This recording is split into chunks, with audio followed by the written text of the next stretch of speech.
Hi everyone. आज हम RH negative के बारे में लास्ट वीडियो में हमने जो कुछ भी पढ़ा उसके ट्रीटमेंट के बारे में बात करेंगे या फिर कुछ और एक्स्ट्रा चीज़ें, डायरेक्टली ट्रीटमेंट नहीं, और भी बहुत सारी चीज़ें जो इससे रिलेटेड है उनके बारे में बात करेंगे। बहुत सारे लोगों के सवाल आए हैं कि मैं RH पॉजिटिव हूँ या मेरे हस्बैंड RH नेगेटिव हैं या ऐसा है या वैसा है, तो आज हम उन सारी चीज़ों के बारे में भी थोड़ा सा बात करेंगे। ठीक है, चलिए पहले डायरेक्टली स्टार्ट करते हैं कि आपको इसका ट्रीटमेंट क्या होता है या आपको क्या लेना है, प्रोटोकॉल क्या है, कैसे कैसे करना है, वो भी मैं आपको अभी आगे बताऊंगी। थोड़ा सा अभी स्टार्टिंग में आपको ट्रीटमेंट बता देती हूँ। इसका जो ट्रीटमेंट है इसमें एंटी डी ग्लूटेनिन नाम का जो इंजेक्शन होता है, एक तरीके का एक इम्यूनाइजेशन की वैक्सीन होती है या एक इंजेक्शन होता है। ये आपको लगता है सिंपल सा इंजेक्शन है, IM इंजेक्शन लगता है, यानी कि इंट्रामस्कुलर इंजेक्शन लगता है। IM का मतलब होता है हाथ में लगने वाले जो इंजेक्शन होता है ना, मसल्स के अंदर लगने वाले जो इंजेक्शन होते हैं, उस तरीके का एक इंजेक्शन होता है। ये आपको दिया जाता है। इससे क्या होता है, इससे आपके शरीर के अंदर एंटीबॉडी नहीं बनती। एंटीबॉडी नहीं बनेगी तो ये जो बच्चा है वो तो आपका सुरक्षित रहेगा ही, इसके बाद फ्यूचर में जब आप नेक्स्ट प्रेगनेंसी प्लान करोगे वो भी आपकी सुरक्षित रहेगी। ठीक है, जो लोग पहली बार ये वीडियो देख रहे हैं वो ध्यान रखें कि ये एक कंटिन्यूएशन का वीडियो है। प्लीज पहले पार्ट 1 देखिए कि RH निगेटिव यानी कि RH निगेटिव होना क्या होता है, उसके बाद ही आपको ये ट्रीटमेंट समझ में आएगा। डायरेक्टली यदि आप पहले वीडियो पे देख रहे हैं तो आपको कुछ भी समझ में नहीं आएगा। अब आपको ये जो वैक्सीन है काम कैसे करती है इसको थोड़ा सा समझ लो, जस्ट जनरल नॉलेज के लिए थोड़ा सा इसको समझ लो। क्या होता है, जैसे ये है मदर जो कि RH निगेटिव है, इसके अंदर का जो बेबी है वो RH पॉजिटिव था।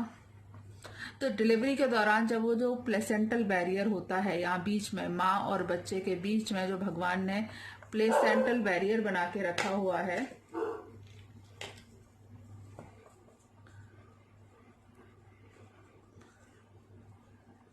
प्लेसेंटल बैरियर, ये बैरियर थोड़ा सा गड़बड़ हो जाता है और उसकी वजह से क्या होता है कि बच्चे के शरीर का ब्लड माँ के शरीर के अंदर चला जाता है। ठीक है, बच्चे का जो ब्लड है वो माँ के शरीर में जाता है। अब माँ चूंकि RH निगेटिव है, जैसे ही उसके शरीर में RH पॉजिटिव ब्लड गया, माँ के शरीर में एंटीबॉडी बनना चालू हो जाती है। ठीक है, ये होता है कारण इसका। बच्चे का ब्लड जैसे ही माँ के शरीर में गया, माँ के शरीर में RH पॉजिटिव के खिलाफ में एंटीबॉडी बनना चालू हो जाती है। अब ये जो हमने इंजेक्शन दिया, एंटी डी इंजेक्शन जो होता है, ये क्या करता है, ये जो बच्चे की RBC है, ठीक है, ये गोल गोल ये हुई बच्चे की RBC, इसके ऊपर होते हैं ये एंटीजन, RH एंटीजन, जो सभी RH पॉजिटिव लोगों में पाए जाते हैं। अब ये इस तरीके से है। तो जो हमने वैक्सीन दी है वो वैक्सीन क्या करती है, वैक्सीन नहीं, सॉरी, बार बार वैक्सीन वर्ड निकल रहा है, ये वैक्सीनेशन नहीं है, ये एक नॉर्मल इंजेक्शन है। ठीक है, ये जो हमने इंजेक्शन दिया है एंटी डी माँ को देते हैं, तो ये क्या करता है, जो बच्चे की RBC है उसको इस तरीके से पैक कर लेता है, एक तरीके की उसके ऊपर शील्ड बना देता है। तो जब शील्ड बन जाती है तो ये RH पॉजिटिव के जो ये रिसेप्टर थे या जो एंटीजन थे, ये माँ के शरीर में कोई रिएक्शन पैदा नहीं कर पाते। रिएक्शन पैदा नहीं होता है तो एंटीबॉडी नहीं बनती, एंटीबॉडी नहीं बनती है तो अगले बच्चे में किसी प्रकार का कोई खतरा नहीं होता।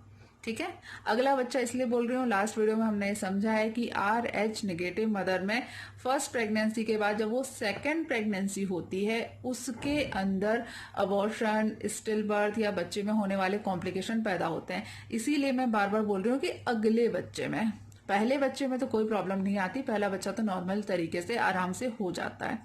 ठीक है, ये होता है आपका, इस तरीके से एंटीबॉडी आपकी काम करती है, सॉरी एंटी डी इंजेक्शन है वो काम करता है। अब इसको पहले वो कवर करेगा, कवर करने के बाद माँ के स्प्लीन में लेके जाएगा। स्प्लीन ऑटोमेटिकली RBC का ग्रेवयार्ड होती है, यानी कि सारी की सारी RBC होती हैं वो स्प्लीन के अंदर जाके खत्म हो जाती हैं। स्प्लीन में जैसे ही बच्चे की RBC पहुंची, ये RBC यहाँ से डिस्ट्रॉय हुई और माँ के नॉर्मल सर्कुलेशन से क्लीन हो जाती है और माँ के अंदर किसी भी प्रकार की एंटीबॉडी नहीं बनती। एंटीबॉडी नहीं बनी है तो अगली प्रेगनेंसी में भी किसी प्रकार की कोई कॉम्प्लिकेशन नहीं आती। ये है इसका बेसिक ट्रीटमेंट। ठीक है, अब ये इंजेक्शन आपको लगना कब है, टाइमिंग क्या होती है इस इंजेक्शन की। एंटी डी का ये जो इंजेक्शन है ये आपको ड्यूरिंग डिलीवरी लगता है।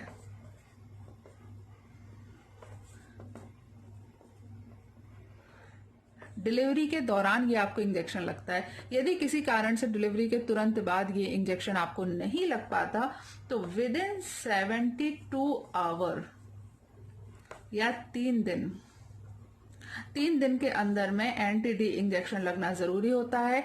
3 दिन के अंदर जब ये इंजेक्शन लग जाता है तो आपके अंदर एंटीबॉडी नहीं बनेगी और आप अगली बार भी आसानी से मां बन सकते हैं। यह है इसका ट्रीटमेंट। अब ये ट्रीटमेंट थोड़ा सा आधा अधूरा है, थोड़ा सा स्टेप बाय स्टेप नहीं है। अब मैं इसका आपको डिटेल प्रोटोकॉल समझाती हूँ कि हर व्यक्ति को क्या करना है। ठीक है, अब आप जब ये प्रोटोकॉल समझोगे इसका तो आपके मन में जितने भी सवाल थे कि मैं क्या पॉजिटिव हूं, मेरे पति नेगेटिव हैं या क्या है, ये सारे डाउट जो आपके मन में आ रहे थे वो क्लियर हो जाएंगे। ठीक है, स्टेप बाय स्टेप समझते हैं। सबसे पहली चीज, जैसे ही आप कंसीव करते हो सबसे ज्यादा इंपॉर्टेंट है कि आप अपना ब्लड ग्रुप चेक करवाओ। ये फीमेल के लिए बात हो रही है क्योंकि आप प्रेगनेंसी की बात हो रही है। ठीक है, सबसे पहला स्टेप है आपको ब्लड ग्रुप चेक कराना है। अब यदि आप यानी कि फीमेल यानी कि मदर यदि RH पॉजिटिव है, कुछ लोगों का सवाल था कि मैं RH पॉजिटिव हूं, मुझे क्या करना चाहिए। तो यदि आप RH पॉजिटिव हैं तो आपको कुछ नहीं करना है। लास्ट वीडियो में मैंने आपको समझाया था कि भारत में 95% जो लोग हैं, महिलाएं पुरुष बच्चे सब लोग, 95% जो लोग हैं वो RH पॉजिटिव होते हैं। और RH पॉजिटिव में किसी भी प्रकार की RH इनकॉम्पेबिलिटी नहीं आती, यानी कि RH के कारण होने वाली जो प्रॉब्लम्स होती हैं वो केवल RH निगेटिव के लिए होती हैं। तो यदि आप पॉजिटिव हैं, आपने ब्लड ग्रुप चेक कराया, आपका ब्लड ग्रुप RH पॉजिटिव आता है, तो आप इस एक परेशानी से मुक्त हैं। आराम से खुश रहिए और अपनी प्रेगनेंसी को एंजॉय करिए। ठीक है, ये है फर्स्ट चीज। दूसरी बात, आपने ब्लड ग्रुप टेस्ट कराया और मदर का ब्लड ग्रुप निकलता है RH निगेटिव। ठीक है, ये है RH नेगेटिव। तो सबसे पहली चीज जो आप करोगे, आप अपने हस्बैंड का ब्लड ग्रुप चेक कराइए। ठीक है, यदि आपने हस्बैंड का ब्लड ग्रुप चेक कराया और आपके हस्बैंड का ब्लड ग्रुप भी RH नेगेटिव है, ठीक है, मदर जो है वो भी RH नेगेटिव है, फादर जो है वो भी RH नेगेटिव है, तो इस कंडीशन में भी अब आप हो जाइए टेंशन फ्री। आराम से अपनी प्रेगनेंसी एंजॉय करिए और खुश रहिए। ठीक है, दोनों चीजों में, दोनों केस में आपको खुश रहना है, कोई टेंशन लेने की जरूरत नहीं है। आगे आपको वीडियो देखने की भी जरूरत नहीं है। यदि आप इंजॉयमेंट के लिए, नॉलेज के लिए वीडियो देखना चाह रहे हैं तो वीडियो देखिए। ठीक है, ये हो गई। यदि आप पॉजिटिव में आते हैं तो आपको कोई टेंशन नहीं लेनी। यदि आप नेगेटिव में आते हैं लेकिन आपने शादी करी है या जो आपके सेक्सुअल पार्टनर है जिसके थ्रू आपने कंसीव किया है वो RH नेगेटिव है, तो आपको किसी प्रकार की टेंशन लेने की जरूरत नहीं है, सब कुछ बढ़िया है। क्यों, इसका रीजन भी मैं आपको बता देती हूँ कि दोनों जन अगर जब नेगेटिव होते हैं तो दोनों जन के अंदर जो क्रोमोसोम्स होंगे या जो जीन होंगे, जो मैंने लास्ट वीडियो में समझाए थे, वो D है। मदर के में, फादर के में भी d एंड d है। तो यदि आप इसके कितने भी कॉम्बिनेशन बनाओ, क्योंकि हर जगह केवल D और D ही है, तो आपका जो बच्चा है वो भी D में पैदा होगा, यानी कि वो भी निगेटिव होगा। तो किसी प्रकार की कोई कॉम्प्लिकेशन डेवलप नहीं होने वाली। ठीक है, अब आती है तीसरी कंडीशन। तीसरी कंडीशन है कि जो मदर का ब्लड ग्रुप है वो है RH नेगेटिव और उन्होंने जिसके थ्रू कंसीव किया है, उनके हस्बैंड या उनके सेक्सुअल पार्टनर यानी कि बच्चे के जो पिता हैं, उनका ब्लड ग्रुप आता है RH पॉजिटिव। सारी प्रॉब्लम अब इसके बाद ही डेवलप होगी। इसके अलावा किसी भी और प्रकार की कंडीशन है तो कुछ भी फर्क नहीं पड़ता। ठीक है, अब इसमें क्या आपको करना है, मान लो आपने टेस्ट किया, आप RH नेगेटिव हैं, आपके जो हस्बैंड है वो RH पॉजिटिव है, तो कल मैंने लास्ट वीडियो में, लास्ट स्लाइड थी उसमें समझाया था कि 8 में से एक बच्चा ऐसा हो सकता है जो कि RH पॉजिटिव, सॉरी, ज्यादा 8 में से एक बच्चा होगा जो RH नेगेटिव हो, बाकी के 7 बच्चे, इसको हटा देते हैं, RH नेगेटिव, बाकी के 7 बच्चे RH पॉजिटिव होंगे। तो यदि आप RH नेगेटिव मदर हैं तो आपको लाइटली नहीं लेना है, आपको आगे का पूरा प्रोटोकॉल फॉलो करना है। ठीक है, अब आगे आपको क्या करना है मैं आपको समझाती हूँ। अब है ये प्रोटोकॉल जब मदर RH नेगेटिव है। ठीक है, उसके अलावा सारी कंडीशन हमने देख ली अभी कि हमें कोई टेंशन लेने की जरूरत नहीं है। अब यदि आप मदर हैं और आप RH नेगेटिव हैं, सबसे पहली चीज जो आपको करनी है, सॉरी ये इधर चला गया, सबसे फर्स्ट थिंग जो आपको करनी है, आप जाके अपना ब्लड ग्रुप टेस्ट कराएंगे जो मैंने अभी बताया। ठीक है, और आपका चूंकि आप करा चुके हो RH नेगेटिव है, आप अपने हस्बैंड का कराओगे वो भी नेगेटिव है, वो पॉजिटिव है सॉरी, तो अब आप डॉक्टर के पास जाकर उसको सबसे पहले अपनी हिस्ट्री प्रोवाइड करोगे। इसमें थोड़ी सी एक दिक्कत हो जाती है। ठीक है, हिस्ट्री में एक चीज ध्यान रखिएगा, कई लोग क्या करते हैं, कई महिलाएं क्या करती हैं कि यदि आपने आज से पहले कभी कोई कंसीव किया है, आपके पेट में कोई बच्चा आया है लेकिन वो बच्चा किसी कारण से सरवाइव नहीं कर पाया, आपको मिसकैरेज हो गए, अबॉर्शन हो गया या किसी और प्रकार की और कोई complication I, medical termination of pregnancy आपको कराना पड़ा, ये सारी कंडीशन को लोग डॉक्टर से अवॉइड कर देते हैं। आपको ये गलती नहीं करनी है। यदि आप RH, वैसे तो कभी भी आपको डॉक्टर से झूठ नहीं बोलना चाहिए, लेकिन स्पेशली आप RH नेगेटिव हो तो प्लीज इसको लाइटली मत लो। सबसे इंपॉर्टेंट है आप अपनी हिस्ट्री बताएंगे, ऑब्स्टेट्रिक हिस्ट्री, उसमें आपको 2 चीजें बतानी है। फर्स्ट चीज तो आपको एक चीज बतानी है, वो है ट्रांसफ्यूजन। कभी भी किसी भी कारण से क्या आपके ऊपर कभी कोई ब्लड लगाया गया है, यानी कि कभी आपको किसी और दूसरे व्यक्ति का ब्लड दिया गया है। ठीक है, ये इंपॉर्टेंट होता है क्योंकि इसकी वजह से भी आपके अंदर एंटीबॉडी डेवलप हो सकती हैं। बट ये जो रीजन है ब्लड ट्रांसफ्यूजन का, वो बहुत ही रेयर होता है, क्योंकि किसी भी व्यक्ति को जब खून चढ़ाया जाता है तो 1000 तरीके की चीजें ऑलरेडी चेक की जाती हैं। दूसरा इंपॉर्टेंट चीज है, आप उसे ये बताइए कि आप डॉक्टर को आपको बताना है कि क्या ये आपकी फर्स्ट प्रेगनेंसी है। इसमें आपको वो सारी चीजें लेनी पड़ेंगी जिसको आप बताना नहीं चाहते। आपके कितने मिसकैरेज हुए हैं, कितने अबॉर्शन हुए हैं, कितनी एक्टोपिक प्रेगनेंसी हुई है, या किसी और प्रकार से कुछ और जो भी प्रेगनेंसी से रिलेटेड चीजें होती है वो सब आपको बतानी पड़ेंगी। वो बहुत ज्यादा जरूरी है। लेकिन यदि आपकी ये बिल्कुल ही फर्स्ट प्रेगनेंसी है और आज मतलब इससे पहले कभी भी आपके पास कोई बच्चा आपने कंसीव किया ही नहीं है, या आपकी फर्स्ट प्रेगनेंसी है, तो आपको ट्रीटमेंट आपका बहुत ही सिंपल है। आपको कुछ नहीं करना है। यदि फर्स्ट प्रेगनेंसी है तो आपको कुछ नहीं करना है, सिर्फ इतना ध्यान रखिए कि डिलीवरी के समय या डिलीवरी के तुरंत बाद आपको एंटी डी इंजेक्शन, जो मैंने अभी आपको शुरू में बताया था, वो आपको लेना है, जिससे कि आपके अंदर एंटीबॉडी ना बने। ठीक है, ये हुआ प्रोटोकॉल यदि आपकी फर्स्ट प्रेगनेंसी है तो।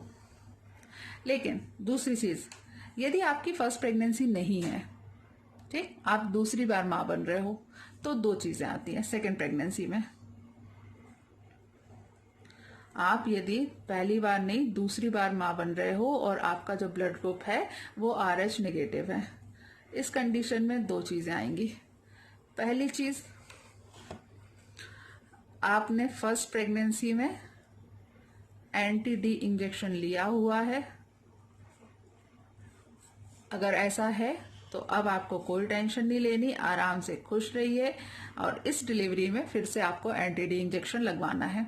ठीक है, लेकिन दूसरी कंडीशन ये आती है कि जब आपको फर्स्ट प्रेगनेंसी थी या फर्स्ट आपकी डिलीवरी हुई या आपका फर्स्ट अबॉर्शन हुआ, इस केस में आपको नहीं पता कि आपने इंजेक्शन लिया या नहीं। ठीक है, ये हुई दूसरा केस। पहले केस में तो जब आपको पता है कि आपने अपनी फर्स्ट प्रेगनेंसी में इंजेक्शन लिया था, तो आपको सेकंड प्रेगनेंसी में कोई खास टेंशन लेने की जरूरत नहीं है, सारी चीजें नॉर्मल हैं।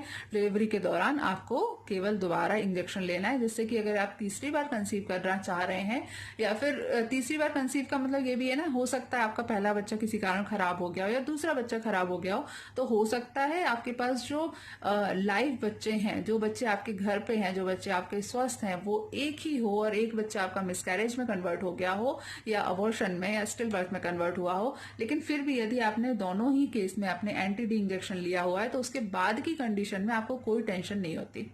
लेकिन दूसरा जो कि ज्यादातर होता है, आपको पता ही नहीं है आपकी फर्स्ट प्रेगनेंसी में या फर्स्ट बार जब आपने कंसीव किया था, कंसीव वर्ड ज्यादा बेहतर है क्योंकि इसमें अबॉर्शन मिसकैरेज सब शामिल हो जाते हैं, जब फर्स्ट कंसीव में कंसीव किया था आपने, तब आपको पता नहीं, डाउट है आपको, डाउट, कुछ पता नहीं है। अब आप क्या करोगे? ठीक है, आप मेरा वीडियो अभी देख रहे हो जब आप ऑलरेडी प्रेग्नेंट हो या प्लान कर रहे हो, तो अब आपको क्या करना है इसे मैं आप बताती हूँ। यदि आपकी सेकेंड प्रेगनेंसी है और पहली प्रेगनेंसी में आपको पता नहीं है कि आपने क्या ट्रीटमेंट लिया था या नहीं लिया ना था, तो अब आपके लिए दो चीजें होती हैं। आपको एक टेस्ट करवाना पड़ेगा जिसको बोलते हैं कॉम्ब टेस्ट, COOMB, एस भी आता है, सॉरी, कॉम्ब टेस्ट। ये टेस्ट में ये एक तरीका होता है चेक करने का, जिसमें ये देखा जाता है कि क्या आपके शरीर में RH के खिलाफ एंटीबॉडी प्रेजेंट है या नहीं है। ठीक है, आप क्या करोगे, आप पैथोलॉजी पे जाके अपना कॉम्ब टेस्ट करवाओगे। ये टेस्ट बहुत ज्यादा महंगा नहीं होता है, 500 से लेके 1,500 तक मेरे ख्याल से भारत में हर जगह हो जाएगा। 500 से लेके 1,500 इसलिए बोल रही हूँ, जो छोटे शहर है वहां पे हो सकता है 300, 350, 500 रुपए में हो जाए। जो बहुत बड़े बड़े मल्टी हॉस्पिटल्स होते हैं वहां पर हो सकता है चार्ज ज्यादा हो, क्योंकि सभी को पता है कि मेडिकल लाइन में जितना बड़ा हॉस्पिटल होता है, जितनी ज्यादा ट्यूबलाइट होती है वहां पर, जितने ज्यादा टीवी लगे होते हैं, जितने ज्यादा रिसेप्शन के कॉर्नर होते हैं, उतने ज्यादा चार्जेस बढ़ते जाते हैं। तो ये एक अलग चीज है। आपके शहर में क्या रेट है आपको खुद पता करना पड़ेगा, पर बहुत ज्यादा कॉस्टली टेस्ट नहीं है। आपको कॉम्ब टेस्ट करवाना है। ठीक है, आपने कॉम्ब टेस्ट करवाया, यदि ये कॉम्ब टेस्ट निगेटिव आता है, यदि फर्स्ट टाइम पे निगेटिव आ जाता है, तो आपको आपकी प्रेगनेंसी का 7वां महीना होने पर, 7 मंथ, 28 प्रेगनेंसी, 28 वीक जिसको बोलते हैं मेडिकल्स में, 7 महीने पूरे होने पर आपको दोबारा टेस्ट कराना है। यदि दोबारा टेस्ट होने पर भी ये निगेटिव आता है तो आपको कोई टेंशन लेने की जरूरत नहीं है, आपके बॉडी में एंटीबॉडी नहीं बनी है, ये डिलीवरी आपकी नॉर्मल हो जाएगी, आराम से खुश रहिए। ठीक है, लेकिन यदि कॉम्ब टेस्ट पॉजिटिव आ जाता है, ठीक है, पहली बार में यदि पॉजिटिव आ जाता है, इसका मतलब आपके बॉडी के अंदर बच्चे की RBC को खत्म करने के लिए ऑलरेडी एंटीबॉडी बन चुकी है।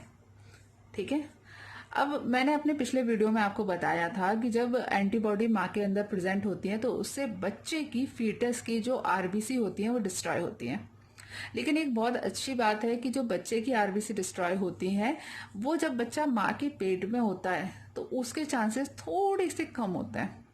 ठीक है, तो यदि आपका कॉम्ब टेस्ट पॉजिटिव आता है तो इसका मतलब आपके अंदर एंटीबॉडी प्रेजेंट है। अब आपको क्या करना है इस केस में, इस केस में आपको ज्यादातर, ठीक है, आपको ट्रीटमेंट तो कुछ नहीं होता, क्योंकि एक बार जो एंटीबॉडी बन गई है वो अब लाइफ लॉन्ग रहेंगी, वो कभी खत्म नहीं होने वाली। मैंने लास्ट वीडियो में आपको बताया कि जो एंटीबॉडी किसी भी बीमारी के लिए बनी हो वो हमेशा ही आपकी बॉडी में रहती है, तो आप उसको ठीक तो कर नहीं सकते। लेकिन इस केस में आपको इलेक्टिव सर्जरी करनी पड़ती है। इलेक्टिव सर्जरी का मतलब क्या है, आपको पूरे, एक मिनट से, SURGERY, मैं जब बोलती हूँ तो स्पेलिंग गड़बड़ कर देती हूँ, सॉरी।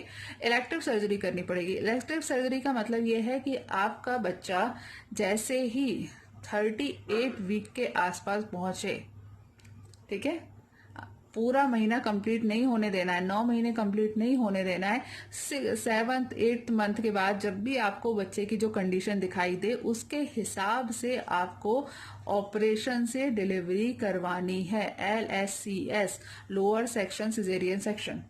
ठीक है, जो बच्चे का ऑपरेशन होता है, ऑपरेशन से C सेक्शन जिसको बोला जाता है, वो आपको करवाना है और बच्चे को बाहर निकलवाना है। ठीक है, ये है इसका पूरा प्रोटोकॉल।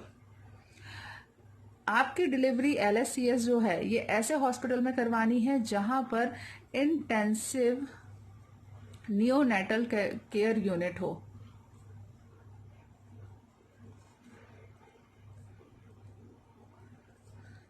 SNICU। ठीक है, NICU भी होता है, फिर SNICU भी होता है, neonatal incentive care unit.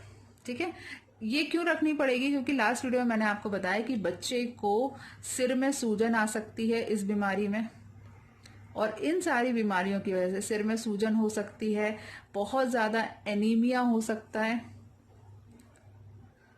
Severe पीलिया हो सकता है, जॉइंटिस, और ये सारी दिक्कतों की वजह से बच्चे की डेथ हो सकती है। देखिए, पेट में यदि बच्चा खत्म हो रहा है तो उसमें डॉक्टर कुछ नहीं कर सकते। अगर मान लीजिए चौथे पांचवें महीने पे ही आपका बच्चा इसकी वजह से खत्म हो जाता है तो उस कंडीशन में कोई ट्रीटमेंट नहीं होता। ठीक है, लेकिन यदि आपका बच्चा 7वें 8वें महीने तक सरवाइव कर जाता है तो वहां बहुत ऑप्शन होते हैं कि आप बच्चे को ऑपरेशन के द्वारा सुरक्षित निकाल लें और उसके बाद उसको SNCU में रखें। SNCU में तब तक रखा जाता है जब तक ये सारी कंडीशन उसकी ठीक नहीं हो जाती। बच्चे को डिलीवरी के तुरंत बाद ब्लड ट्रांसफ्यूजन भी करवाना पड़ सकता है। ठीक है, ये है पूरा RH नेगेटिव का चक्कर जो आपको समझना चाहिए। अब यहाँ एक चीज मैं और आपको बताऊंगी कि आपने इतना सब कुछ पढ़ लिया, ठीक है, एक चीज एडवांटेज हमेशा आप समझ के रखिए कि हम चाहे जितनी पढ़ाई कर लें, भगवान ना हमसे लाख गुना ज्यादा समझदार है। क्योंकि पहली बात तो RH नेगेटिव होता ही बहुत कम है, ओनली 5%, या अलग अलग बुक्स में 7% मान लेते हैं, मैक्सिमम 10% से ज्यादा किसी भी बुक में रेफरेंस नहीं है।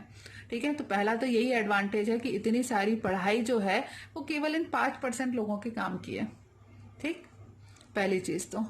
दूसरी चीज ये है कि जो मैंने आपको बताया कि पहली प्रेगनेंसी के बाद सेकेंड प्रेगनेंसी में एंटीबॉडी बन जाती है। ठीक है, सेकेंड प्रेगनेंसी में एंटीबॉडी बन जाएंगी, पर ये जरूरी नहीं है। ये सारी चीजें डिपेंड करती हैं कि कितना ब्लड है जो कि बच्चे से मां को पहुंचा है डिलीवरी के दौरान। बच्चे से मां तक कितना ब्लड गया डिलीवरी के दौरान, केवल इस पर ये डिपेंड करता है। नॉर्मल प्रेगनेंसी में जो प्लेसेंटल बैरियर जो कि भगवान ने बना के रखा हुआ है इतना मजबूत होता है कि पूरी प्रेगनेंसी हो जाती है, पूरी डिलीवरी कंप्लीट हो जाती है, उसके बावजूद बच्चे से मां तक एक बूंद भी ब्लड नहीं जाता। ठीक है, एक बूंद भी। यहां मैंने आपको जो पहले कंडीशन बताई है वो रेयर कंडीशन है, ऐसा नहीं है कि हर में ये कंडीशन होती है, ऐसा बिल्कुल नहीं है। ठीक है, तो ऐसा नहीं है कि आपको बहुत ज्यादा टेंशन लेने की जरूरत है। ये प्लेसेंटल बैरियर बहुत ज्यादा स्ट्रांग होता है, रेयर बीमारी है। RH नेगेटिव की वजह से बच्चों की डेथ होना या स्टिल बर्थ का होना ये रेयर कंडीशन में आती है। ये जिसको होती है उसके लिए बहुत ज्यादा सीरियस कंडीशन है, लेकिन आपको अननेसेसरी टेंशन लेने की जरूरत बिल्कुल नहीं है। ठीक है, एक तो ये आपके लिए बात है कि प्लेसेंटल बैरियर बहुत स्ट्रांग होता है। दूसरी बात ये है कि इसका जो ट्रीटमेंट है NTD इंजेक्शन,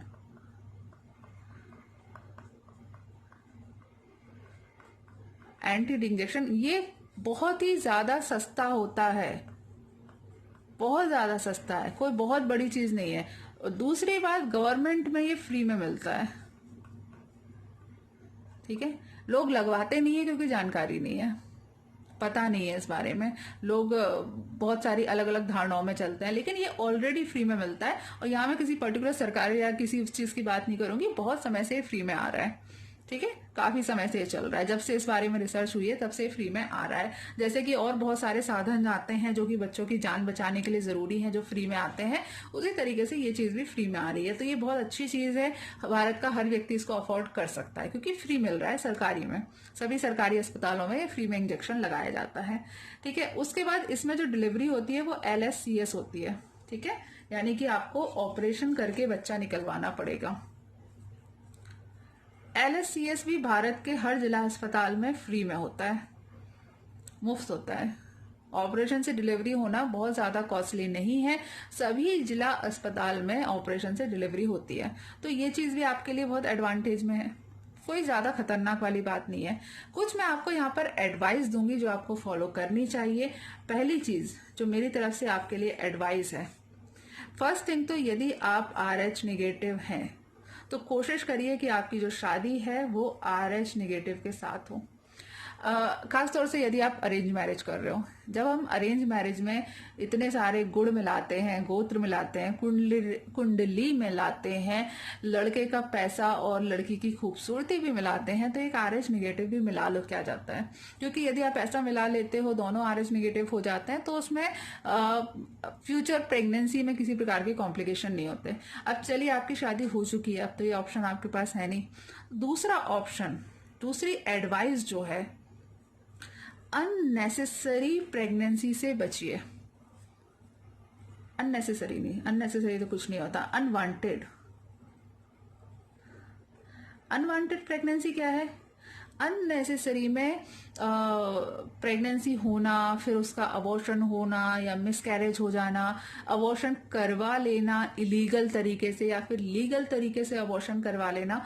वैसे तो किसी भी महिला को ये सब नहीं करना चाहिए क्योंकि हेल्थ के ऊपर बहुत ज्यादा नेगेटिव इफेक्ट आते हैं, लेकिन फिर भी यदि आप RH निगेटिव में से हैं तो प्लीज बहुत ही ज्यादा बचिए, बहुत ज्यादा बचिए। क्यों? क्योंकि मैंने जब भी आपको शुरू में पढ़ाया, जब प्रेगनेंसी काउंट होती है उससे कोई फर्क नहीं पड़ता कि आपका जो पहला बच्चा है वो 1.5 महीने का होके गिर गया था या 2 महीने का होके गिर गया था, उससे कोई फर्क नहीं पड़ता। यदि आपने कंसीव किया है, भले ही वो चाहे 10 दिन के बाद आपने अबॉर्ट करवा दिया या हो गया, या 2 महीने पे अबॉर्ट हो गया या करवा दिया, वॉटेवर, इससे कोई फर्क नहीं पड़ता। RH इनकॉम्पेबिलिटी में ये सारी चीजें काउंट होती हैं। तो अनवांटेड प्रेगनेंसी में मत पड़िए। प्रेगनेंसी तभी करिए जब आप पूरी तरीके से स्वस्थ हैं और प्रेगनेंसी करना चाहते हैं। तीसरी टिप मैं जो आपको दूंगी, प्लीज हेल्दी प्रेगनेंसी में जाइए। हेल्दी प्रेगनेंसी क्या है? प्रेगनेंसी प्लान करने से पहले best sperm and best ovum पर जाइए। अब बेस्ट स्पर्म और ओवम आप कैसे सेलेक्ट करोगे? इसके लिए ऑलरेडी मेरे चैनल पर एक प्लेलिस्ट है पूरी प्रेगनेंसी टिप्स, जिसमें मैंने आपको बताया है कि आप अपने स्पर्म को किस तरीके से हेल्दी बना सकते हैं जिससे कि आपको प्रेगनेंसी में कोई प्रॉब्लम नहीं आए, क्या क्या चीजें हमें ध्यान रखनी चाहिए, और मैं आपको ओवम को हेल्दी बनाने के लिए क्या क्या करना है, टाइमिंग क्या सेट रखनी चाहिए, कौन कौन सी चीजें काउंट करना जरूरी है, वो मैं आपको बता चुकी हूँ। मुझे बड़ा अफसोस होता है जब लोग कंसीव कर लेते हैं और फिर 3, 4, 5 महीने बाद उनको पता चलता है कि यार वो तो बहुत ज्यादा एनीमिक है, या उनके अंदर कैल्शियम की बहुत ज्यादा कमी है, या फिर उनको हार्ट प्रॉब्लम है, या उनको एस्थमा है, या उनको BP है। बहुत सारी ऐसी चीजें हैं जो कंसीव करने के बाद पता चलती है। तो प्लीज, यदि वैसे कोई किसी भी महिला को ऐसा नहीं करना चाहिए, लेकिन यदि आप RH नेगेटिव हैं तो प्लीज इसका बहुत ज्यादा ध्यान रखिए। चौथी टिप मैं आपको ये दूंगी कि प्लीज हो सके तो एक बच्चे पर स्टॉप हो जाइए। एक बच्चा आपका हो गया है, उसके बाद सेकंड प्रेगनेंसी प्लान मत करिए, लेकिन बहुत ज्यादा यदि आपकी इच्छा है, आप करना चाहते हैं, तो 2 बच्चे के बाद स्टॉप हो जाइए। 2 बच्चे इसलिए कह रही हूँ क्योंकि जो RH की जो एंटीबॉडी बनती है, वो बनने के लिए फर्स्ट बार जब आपको प्रेगनेंसी आई है, कंसीव हुई है, आपका अबॉर्शन हुआ है, उसके बाद भी बन सकती है, लेकिन जनरली ज्यादातर लोगों में 2 या 3 प्रेगनेंसी का टाइम लग सकता है। तो प्लीज अगर हो सके तो एक ही बच्चा करिए। यदि एक से ज्यादा करने की इच्छा है तो एटलीस्ट 2 करिए। 2 के बाद आपको स्टॉप हो जाना चाहिए। चलिए, आज के लिए इस वीडियो में इतना ही। यदि आपका RH से रिलेटेड और कोई सवाल है, आपको समझ में नहीं आया, आपको जानना चाहते हो, तो प्लीज कमेंट करके मुझे जरूर बताएं। अगर इसके अलावा और किसी हेल्थ डिसऑर्डर के बारे में आप डिटेल में पढ़ना चाहते हो, अगर आपको इस तरीके के वीडियो में मजा आ रहा है, तो प्लीज वो भी मुझे कमेंट करके जरूर बताइए। चलो, नेक्स्ट वीडियो में मिलते हैं। Bye bye, stay healthy and be happy. Good bye.